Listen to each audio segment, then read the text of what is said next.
My son chose money over me until he lost everything. I raised my son alone. No help, no support, no one to lean on. His father left when he was just 2 years old and never came back. So it was always just me and him, Liam. He was my entire world. I worked 2 jobs, sometimes 3, just to make sure he never felt what I felt growing up. There were nights I skipped dinner just so he could have a full meal, but I never told him that, because to me, he deserved everything. As he grew older, things started changing. He got into a good college. I was so proud. I remember hugging him and saying, "You're going to do amazing things." And he smiled, but something felt different, distant.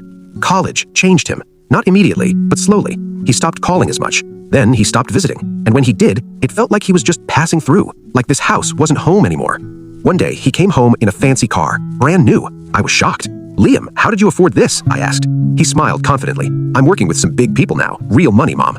I didn't understand everything, but I trusted him because he was my son. A few months later, he sat me down, serious face. "I need you to sign something," he said. "What is it?" I asked. "Just some property papers. It'll help me secure a deal." I hesitated, but then he said, "Don't you trust me?" That question, it broke something inside me. Because of course I trusted him. He was my son. So I signed, without reading. 2 months later, I got a notice. Eviction. I thought it was a mistake, but it wasn't. The house, my house, was no longer mine. I called Liam over and over again. No answer. Finally, he picked up. "Mom, I'm in a meeting. What is it?" "They're asking me to leave the house," I said, my voice shaking. There was silence. Then he said something I will never forget. "You'll be fine. I'll send you some money."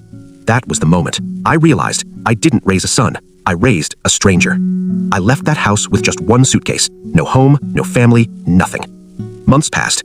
I found a small job at a grocery store. Life wasn't easy, but I survived. Alone. Then, one evening, someone walked into the store. I looked up and froze. It was Liam, but he didn't look the same. No expensive clothes, no confidence, just broken. "Mom," he said softly. I didn't respond. He stepped closer. "I messed up." I stayed silent. "They scammed me. Everything's gone. The money, the deals, the house, everything." I looked at him calmly and asked, "So now you remember you have a mother?" He started crying. I didn't know who else to go to.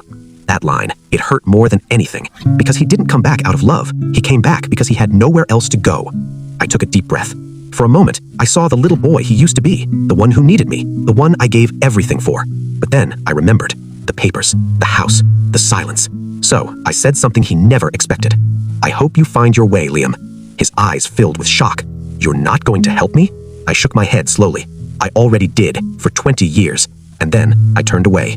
He didn't lose his money that day. He lost the only person who ever truly stood by him. Sometimes, the hardest part of being a parent is realizing when to stop saving your child.